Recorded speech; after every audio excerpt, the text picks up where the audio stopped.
अधिक वजन और गतिहीन जीवन शैली या शारीरिक निष्क्रियता परिसंचरण संबंधी समस्याओं में योगदान देने वाले दो सबसे महत्वपूर्ण कारक हैं। कल्पना करो कि दिल आपके शरीर में खून पंप करता है और उसे आपके हाथ पैरों तक पहुंचाता है। एक बार जब खून आपके पैरों में पहुंच जाता है तो उसे ऊपर की ओर पंप करने के लिए कोई दूसरा दिल या मोटर नहीं होता। आपके मांसपेशियां और खासकर आपकी गतिविधि ही वो चीज है जो आपके पैरों और पिंडलियों में मौजूद शिराओं का खून वापस जांघों और फिर छाती तक ऊपर ले जाती है। इसलिए अगर आप बैठकर काम करते हैं या ऑफिस में 8 घंटे बिताते हैं तो परिसंचरण संबंधी समस्याओं का हल काफी आसान है। हर घंटे 5 मिनट के लिए उठकर चलो। अगर आपके मामले में आपके बैठकर किए जाने वाले काम में आपको कुर्सी से उठने नहीं दिया जाता तो मैं आपको ये व्यायाम करने की सलाह देता हूं जिन्हें मैं आपको दिखाने जा रहा हूं, ताकि आप रक्त संचार को बेहतर बना सकें और पैरों में भारीपन से बच सकें। दिन के अंत में मेरे ऐप के माध्यम से 500 से अधिक वीडियो तक पहुंचें। इसे स्क्रीन के ऊपर दाएं कोने से डाउनलोड करें। बहुत बढ़िया, व्यायाम शुरू करें।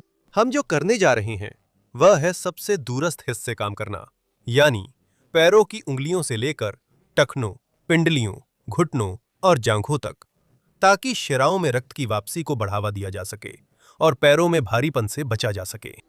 बहुत आसान। पहला व्यायाम इतना आसान है कि आप यकीन भी नहीं करेंगे। अपने पैरों की उंगलियों को इस तरह अपनी ओर ले आइए। अब उन्हें ऐसे मोड़ें जैसे आप अपनी उंगलियों के नीचे से तौलिया उठाना चाहते हों।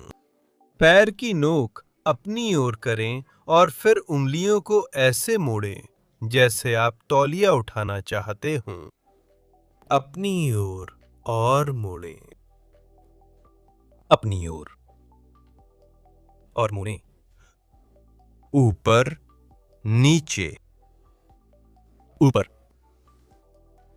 नीचे।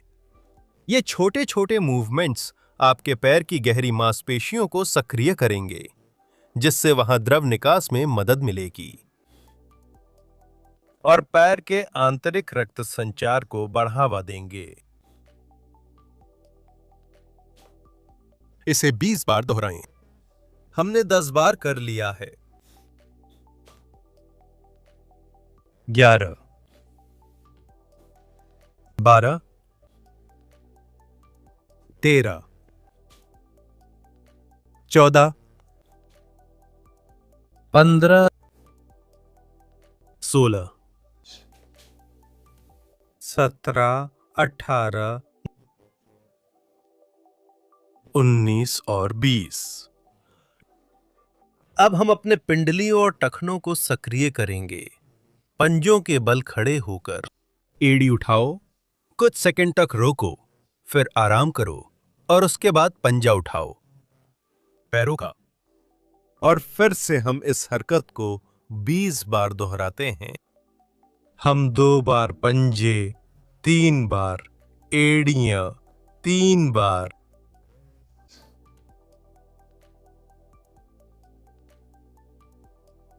4। इस हरकत का मकसद है पिंडली की मांसपेशी को सक्रिय करना। 5, जिसे कभी कभी हमारा दूसरा दिल भी कहा जाता है। 6, क्योंकि यह पिंडलियों में जमा खून को पंप करने में मदद करता है, घुटनों और जांघों की तरफ। 8, 9,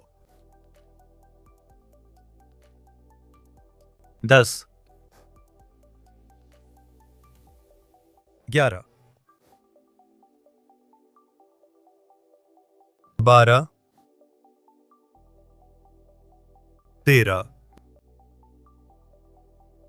14, 15, 16,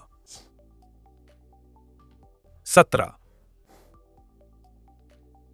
18, 19 और 20। बहुत बढ़िया। अब बायां पैर। पैर की उंगली जमीन पर टिकाएं और टखने से गोल घुमाएं।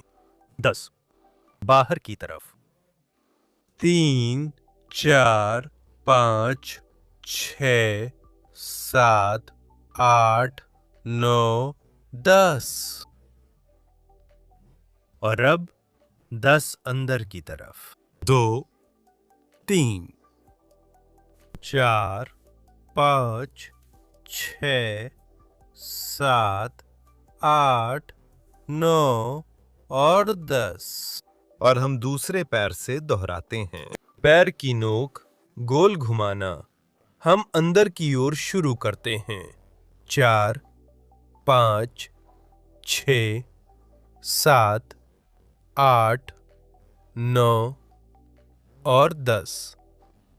और फिर 10 बाहर की ओर। 1, 2, 3, 4, 5, 6, 7, 8, 9 और 10। बहुत अच्छा।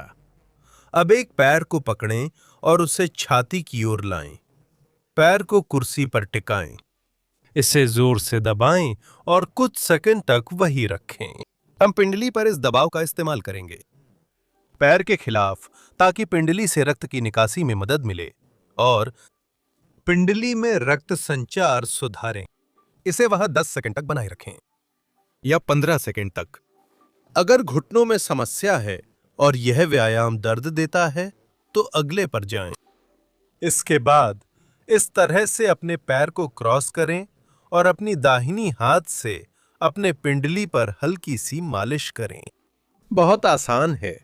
टखने के हिस्से से शुरू करें और इस तरह से चिमटी जैसी पकड़ बनाएं और अपने हाथ को सरकाएं।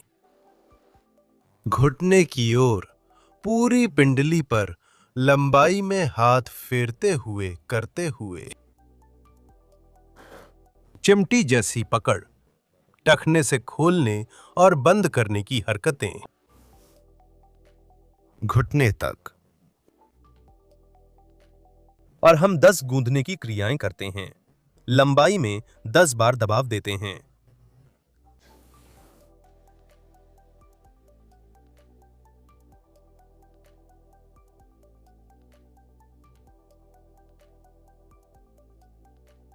हमने 3 कर लिए हैं।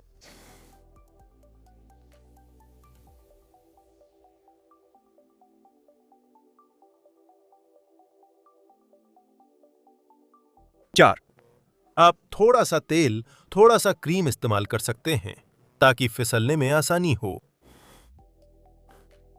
5, और अच्छी दबाव डालें, क्योंकि जितना गहरा दबाव डालेंगे उतना ही हम पिंडली की गहरी रक्त संचार पर असर डालेंगे।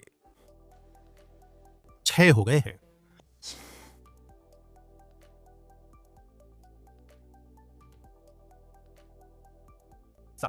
7,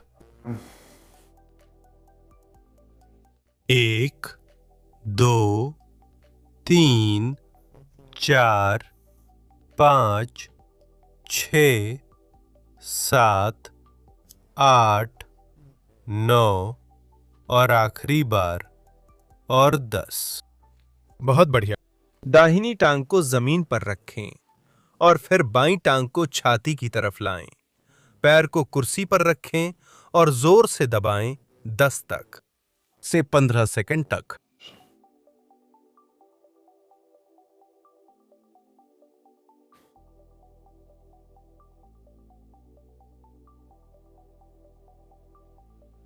बहुत बढ़िया। अब बाईं टांग को दाईं टांग के ऊपर रखें और मसाज शुरू करें। जैसा कि आप जानते हैं, उंगलियों को चिमटी की तरह रखते हुए टखने से घुटने तक गूंदने वाली मसाज करें। 10 बार गूंदना है। 1 हो गया।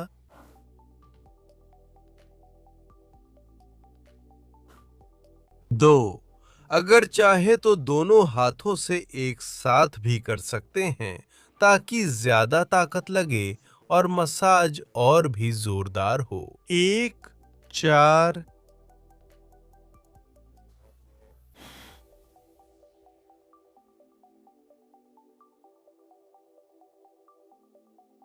5, 6,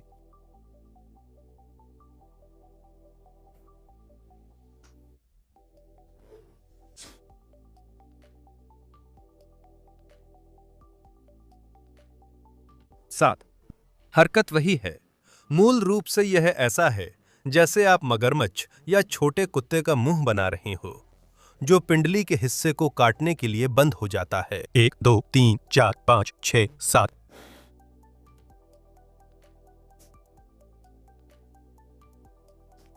8,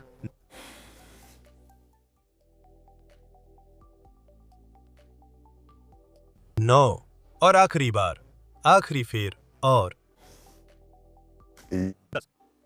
बहुत बढ़िया। हम पैर को जमीन पर रखते हैं और अब हम क्वाड्रिसेप्स की कुछ संकुचन करेंगे ताकि उस ड्रेनेज को पूरा कर सकें जिसे हमने पैरों की उंगलियों, टखनों, पिंडलियों से शुरू किया था। अब हम घुटनों और पिंडली की मांसपेशियों पर करेंगे और अंत में हम पैरों का एक सामान्य व्यायाम करेंगे। जांघों पर काम करने के लिए, क्वाड्रिसेप्स पर काम करने के लिए बहुत बहुत आसान। एक पैर सीधा करें और पंजा अपनी ओर खींचें। कुछ सेकंड तक रखें, फिर आराम करें और दूसरी टांग से दोहराएं। हमने 2 कर लिए हैं। अब हर पैर से 15 करेंगे, जिससे कुल 30 दोहराव होंगे। दोहराव 4, 5, 6, 7, 7, 8, 9, 10,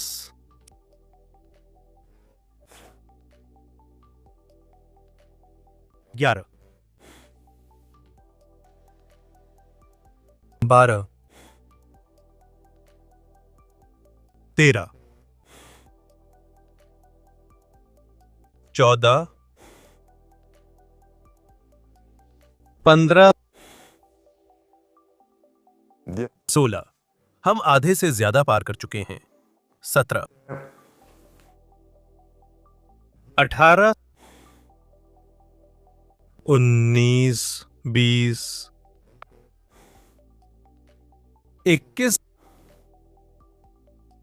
22, 23, 24, 25, 26, 27, 28, 29 और हम 30 पर खत्म करते हैं। बहुत बढ़िया। यह व्यायाम थोड़ा ज्यादा तीव्र था, लेकिन इसने हमें घुटनों की सारी मांसपेशियों को सक्रिय करने में मदद की है, ताकि फिर से उस शिरापरक रक्त को कूल्हों की ओर पंप किया जा सके। अंत में एक आसान व्यायाम, लेकिन थोड़ा और तीव्र। शायद अगर आप बहुत ज्यादा बैठने वाले हैं तो यह थोड़ा ज्यादा कठिन हो सकता है।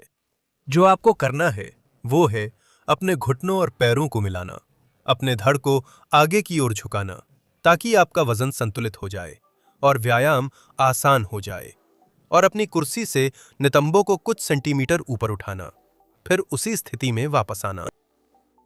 आगे की ओर झुकें, नितंबों को कुछ सेंटीमीटर ऊपर उठाएं, 3 या 4 सेकंड तक रोकें और फिर आराम करें।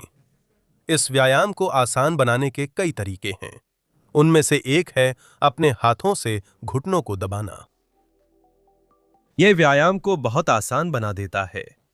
आप अपने हाथों को आगे भी रख सकते हैं ताकि वे प्रतिवजन की तरह काम करें, और नितंबों को उठाना और भी आसान हो जाए।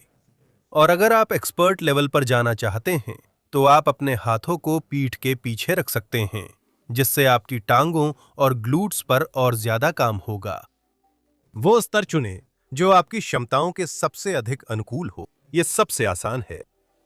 दूसरा स्तर वो है जिसमें हाथ आगे रहते हैं, और तीसरा स्तर वो है जिसमें हाथ पीछे रहते हैं। हमने 5 कर दिए, अब 5 और करेंगे। मैं सबसे कठिन स्तर लूंगा। 1, 2,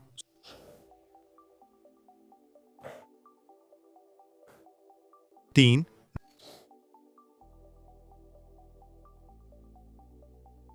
4 और आखिरी वाला करके समाप्त करते हैं। 5। बहुत बढ़िया। तुम्हें कैसा लगा? अपनी टांगों में रक्त संचार सुधारने के लिए शानदार रूटीन। मैं तुम्हें सलाह दूंगा कि इसे दिन के बीच में या दिन खत्म होने पर भी कर सकते हो। हालांकि तुम्हें यह ध्यान रखना चाहिए कि सबसे जरूरी और जो तुम्हें सच में करना चाहिए वो है उठना और चलना, क्योंकि चलना सबसे अच्छा व्यायाम है और टांग और पैर के सभी मांसपेशियों को सक्रिय करने का सबसे अच्छा तरीका है, जिससे खून और रक्त संचार बेहतर होता है। अगर तुम्हारी स्थिति अलग है और तुम 8 घंटे खड़े रहते हो, तो मैं तुम्हें दूसरे रक्त संचार वाले व्यायाम करने की सलाह दूंगा, जो तुम्हारे लिए ज्यादा मददगार होंगे। अगर तुम्हें सिर्फ एक व्यायाम दिनचर्या चाहिए, जिसे दिन के अंत में करके अपने रक्त संचार को बेहतर बना सको, तो तुम मेरा हाल ही में प्रकाशित किया गया एक और प्रसिद्ध वीडियो भी देख सकते हो, जो सिर्फ 15 मिनट में दिन के अंत में तुम्हारे रक्त संचार को बेहतर बना देगा। आखिर तक बने रहने के लिए धन्यवाद। अगर तुम्हारी कोई खास मांग है या चाहो कि मैं व्यक्तिगत रूप से देखूं, तो मुझसे यहां संपर्क कर सकते हो। मेरी वेबसाइट के जरिए मुझसे संपर्क करो ताकि मैं तुम्हारा मामला देख सकूं और तुम्हारे लिए व्यक्तिगत व्यायाम दिनचर्या बना सकूं। नमस्कार और उम्मीद करता हूं कि तुम्हें अगले वीडियो में देखूं।